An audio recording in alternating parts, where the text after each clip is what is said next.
Okay, hi everyone, we're back for part 2 of this leader statistic for rank season 1. So, do you all have any clue what the next few leaders are? We'll be covering 4 leaders today, and with the increasing win rates.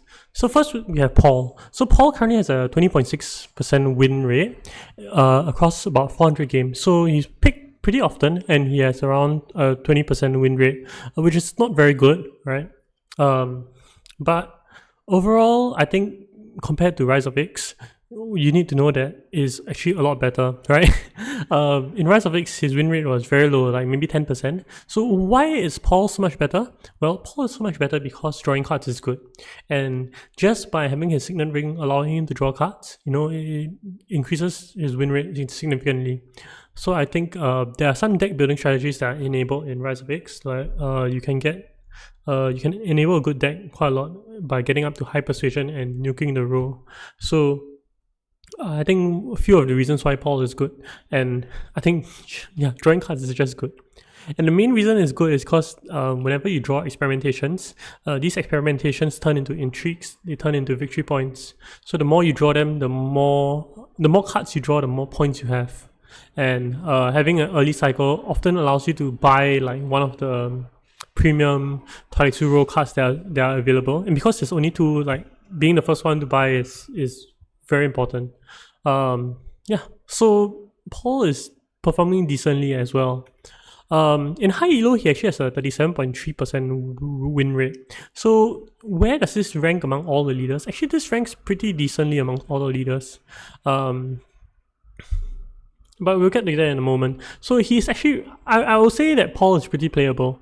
I don't think he's insane by any margin. I don't think that he does anything magical. Like if you're good with him, you'll perform decently, and I think it's playable at high elos. But I don't think he is a premium pick.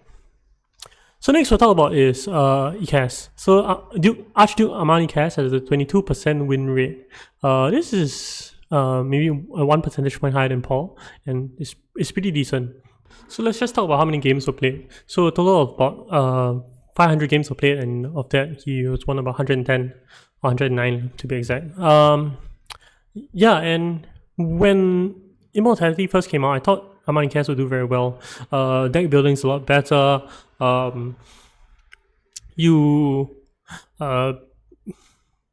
think I always thought that he should benefit from a longer game that I thought the Immortality meta was. But my view on Immortality meta has shifted constantly. So at first, when Immortality first came out, when people aren't optimized, right, the game lasts very long, 8-9 rounds, and people are constantly stealing alliances. When the game lasts so long, coordination, where you get the trash cards, becomes very, very strong. However, as the meta developed, right, people were able to beeline all the way to 10 points in round 6 or round 7 constantly. So once that happened, once again, I thought maybe ECAS is not very good. And when I was tracking his win rate initially wasn't very good. However, as I talked to more and more players, I think a lot of people view ECAS pretty highly. ECAS is a deck builder. When it comes down to it, I think based on the players I talked to, you trash a lot of cards and you have a super powerful deck that kind of ramps up in round 7, round 8, and so there are a lot of good ECAS players, but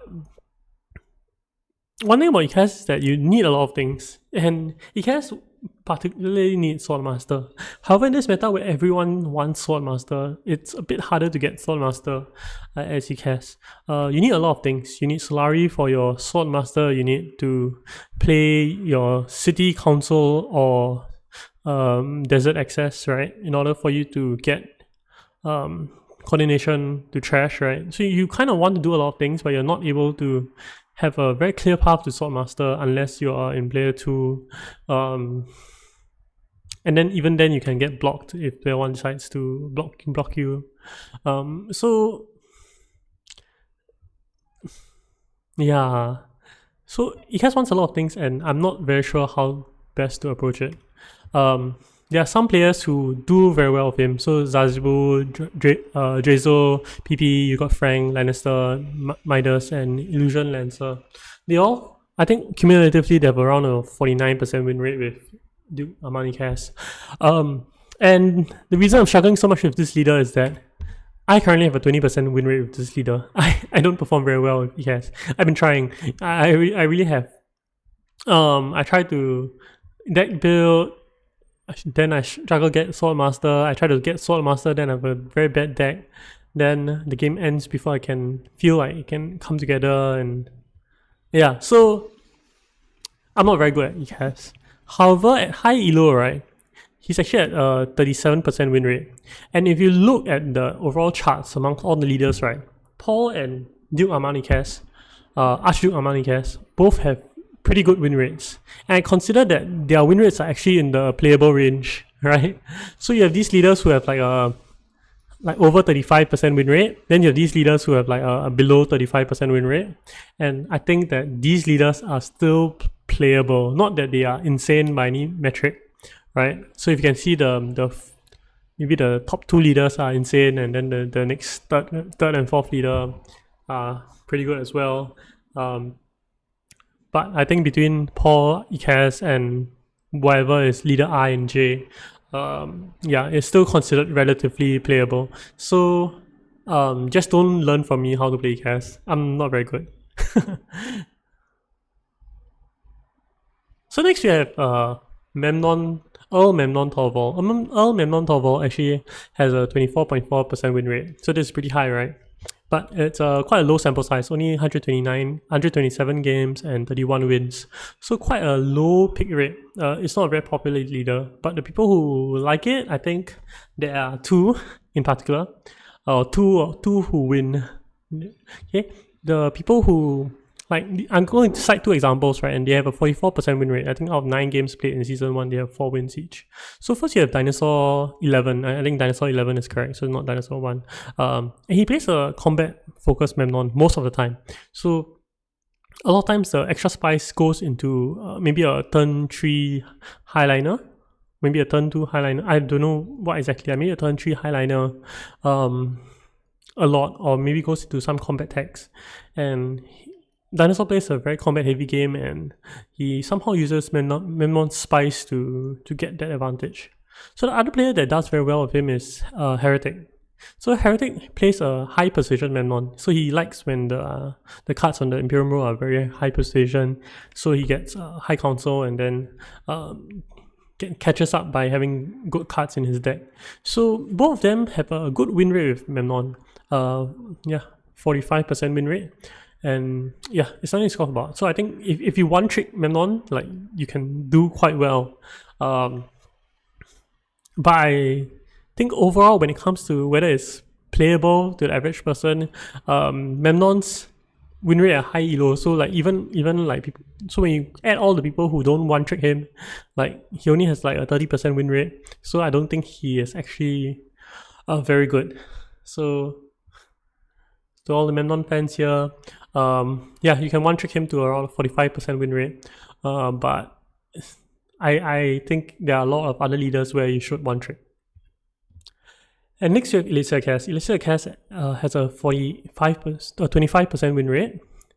And this is across 222 games and 55 wins. So not a lot of games played, but more than Menon.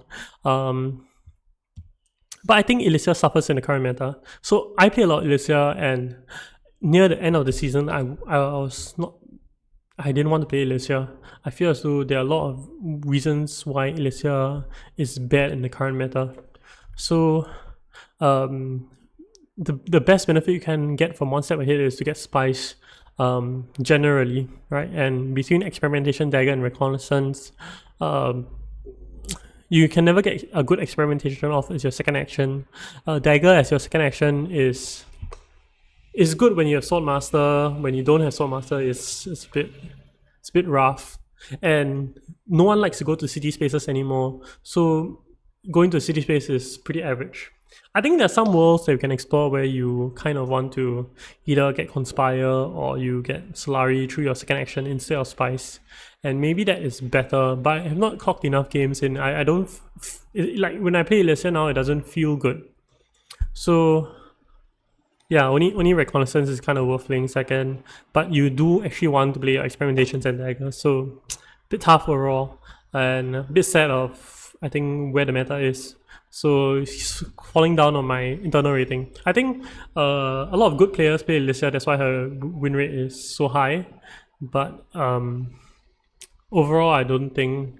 Yeah, I think her stats are inflated. Her win rate should be lower. I think the one thing that's keeping Alicia in competition with everything is that Guild Impersonator. Guild Impersonator is like similar to Count Urban. Count Urban, right, when minted to him is so powerful, right? But to everyone else it's pretty average. But to Alicia, right, Guild Impersonator is like top tier. It's like insane. It's insane. It almost gets you an alliance if you get it early enough. Or these like free bumps who just get you faction point, maybe 3 Solari with very little cost, right? And will get you a lot of spice throughout the game as well.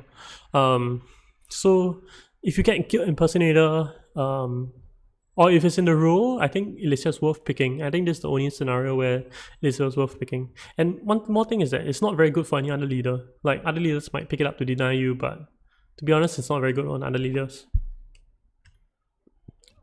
But overall, like at high elo, he has a 31.8% win rate. Slightly higher than Menon, but overall not good. I consider it pretty low and quite unplayable. I think some of the lower win rate leaders need buff in some sense. And furthermore, I don't think there's a very big pool of players playing it, and among the players that are playing it, the win rate is not very high as well. So yeah, I don't think Alicia is very good in this current meta. So we covered 4 leaders, Paul and Icaz, or Armani Icaz, who have lower win rate but on high elos perform better. And then you have Alicia and Menon, who have overall higher win rate because I think there are more specialists playing them, so they have a higher win rate. But if you analyze the data closer, I don't think they are doing very well. So Paul, Icaz, playable, Alicia, Menon, not so much. So we'll be covering 3 more leaders in the next video, and do take a guess or take a swing at who are the next 3 leaders. Yeah, and I hope you enjoyed this video and this series, and please do give me a like and put a comment. It helps the algorithm out, but I think mainly the TTS people watch this. And yeah, thanks for watching my videos. See you around.